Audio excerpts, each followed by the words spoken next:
Hey guys, कैसे हो आप सब। आई होप आप सब अच्छे होंगे। आप सबका स्वागत है हमारे यूट्यूब चैनल प्रतिमा डी ब्लॉग में। हैप्पी करवा चौथ आप सबको, हमारी सारी बहनों को, हमारी सारी माताओं को हैप्पी करवा चौथ। और अभी मैं जा रही हूँ तैयार होने। मैं सोच रही कुछ खाने के लिए बना दूँ पहले, उसके बाद तैयार हूँ। तो ये देखिए हमारी मेहंदी कुछ इस तरह से लगी हुई है।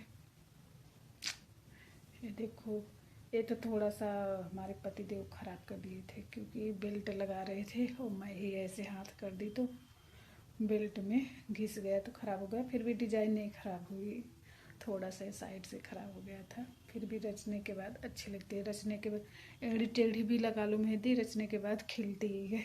तो देखिए, मैं इनसे बोली कि नहीं रचेगी तो मैं आपको डांटूंगी कि आप मुझे प्यार नहीं करते, नहीं रचे। बोले कि आज के डेट में चाहे लगवा के तुरंत ही हटवा दो फिर भी हो जाएगी ब्लैक, क्योंकि इतना केमिकल रहता है। तो जो लड़के लगाते हैं उसमें केमिकल नहीं रहता, उसमें कम केमिकल रहता है वो, जिससे कि बाद में ना 2-3 दिन में जो खरर खरर हो जाता है वो वाली नहीं होती। पर ये वाली कोन वाली लगाई है ना वो लड़की, इस बार लगाई तो कोन वाली लगाई। तो देखो क्या होता है, इसलिए मैं जल्दी हटा दी, क्योंकि ज़्यादा काला हो जाता है ना तो फिर वो अजीब सा मोटा मोटा खरर खरर सा हो जाता है। अब देखते हैं, वैसे ज़्यादा काला तो नहीं हुआ है, जल्दी हटा दी तो सही है। कलर मुझे ऐसे ही कलर अच्छा लगता है, वो ब्लैक ब्लैक हो जाता है वो तो बिल्कुल नहीं अच्छा लगता, अजीब सा लगता है। तभी पतिदेव और छोटू गए हैं, फ्रूट वगैरह तो ले आए थे, मीठा वगैरह लाने गए हैं और दूध वगैरह।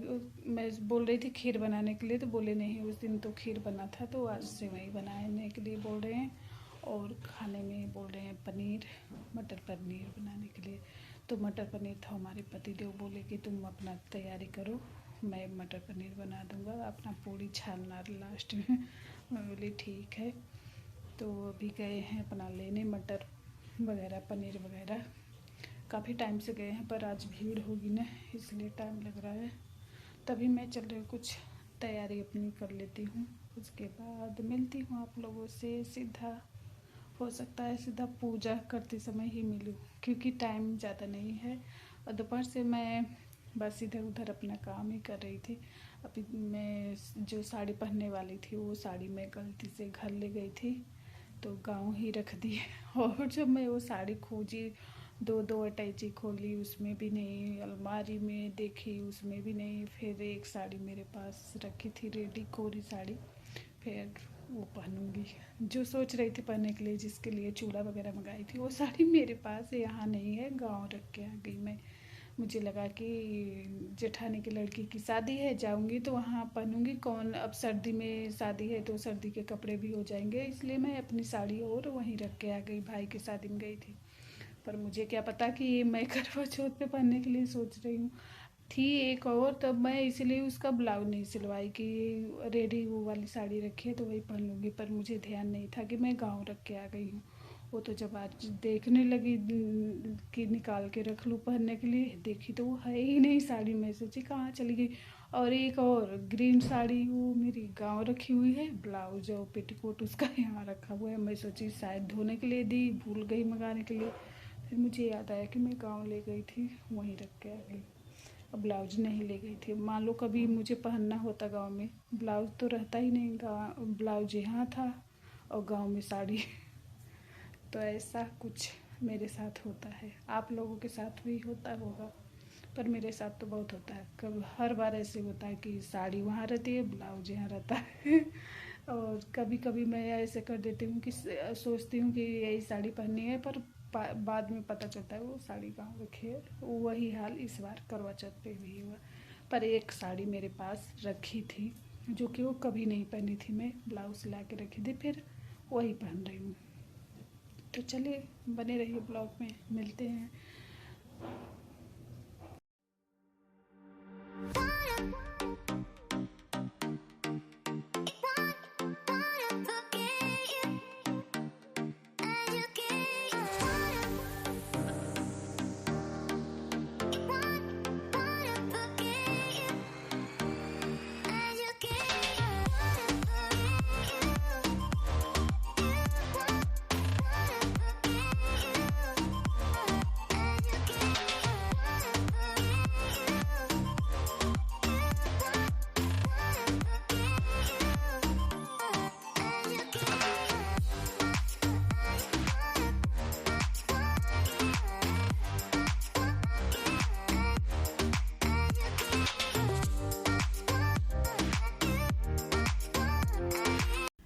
तो गाइस यहाँ मैं पूजा करने बैठ गई हूँ और तैयारी तो पहले ही पूजा की तैयारी सारी करी, चौकी वगैरह लगा के सारा तैयारी करके उसके बाद गई मैं तैयार होने, क्योंकि औरतों को तो तैयार होने में बहुत टाइम लगता है, आदमी लोगों को तो नहीं लगता, बस सिंपल ही उनको तैयार होना रहता है, कपड़े पहने, कंघी किए, थोड़ा क्रीम वगैरह लिए लगाए।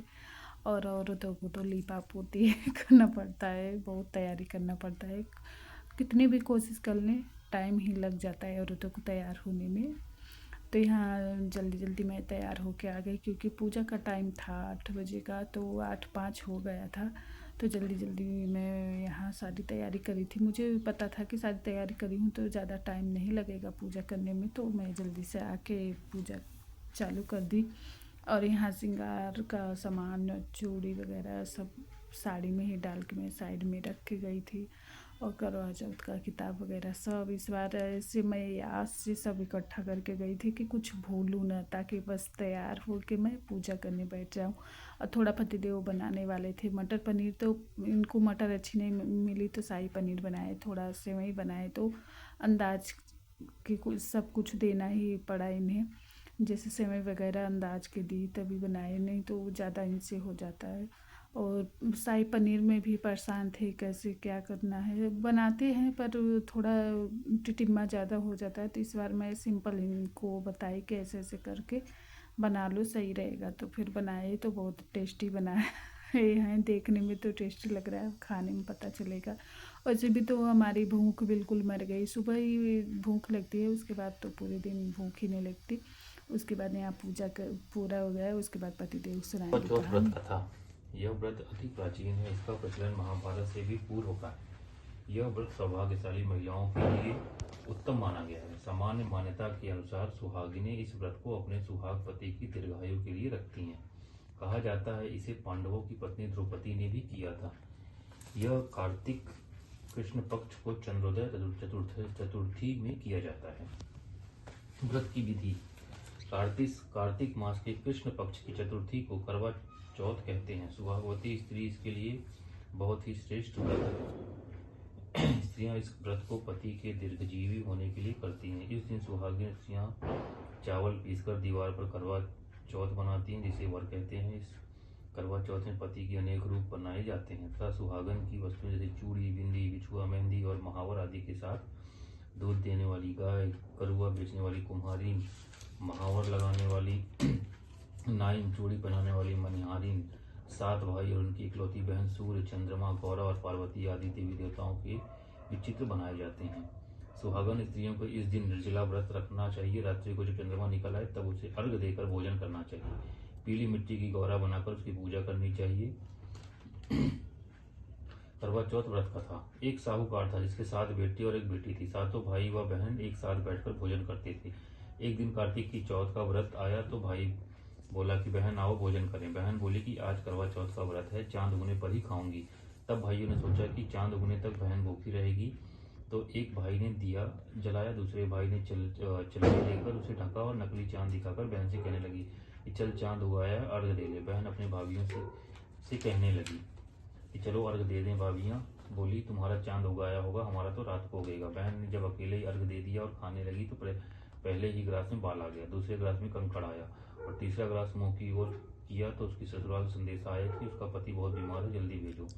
माँ ने जब लड़की को विदा किया तो कहा कि रास्ते में जो भी मिले उसके पाँव लगना और जो कोई सुहाग का आशीर्वाद दे तो उसके पल्ले में गांठ लगाकर उसे कुछ रुपए दे देना। बहन जब भाइयों से विदा हुई तो रास्ते में जो भी मिला उसने यही आशीष दी कि तुम 7 भाइयों की बहन, तुम्हारे भाई सुखी रहें और तुम उनका सुख देखो। सुहाग का आशीष किसी ने भी नहीं दिया। जब वह ससुराल पहुंची तो दरवाजे पर उसकी छोटी ननद खड़ी थी। वह उसके भी पाँव लगी तो उसने कहा कि सुहागिन रहो, सपूती हो। तो उसने यह सुनकर पल्ले में गांठ बांध ली और ननद को सोने का सिक्का दे दिया। तब भीतर गई तो सास ने कहा कि पति धरती पर पड़ा है, तो वह उसके पास जाकर उसकी सेवा करने के लिए बैठ गई।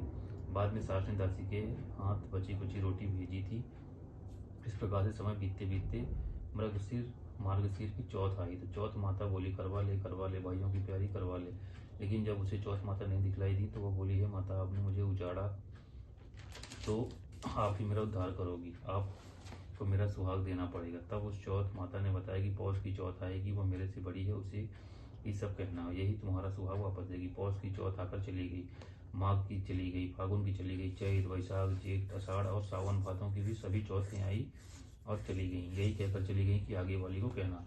असौज की चौथ आई तो उसने बताया कि तुम पर कार्तिक की चौथ नाराज है, उसी ने तुम्हारा सुहाग लिया है, वही वापस कर सकती है, वही आएगी तो पांव पकड़कर विनती करना। यह बताकर वह भी चली गई।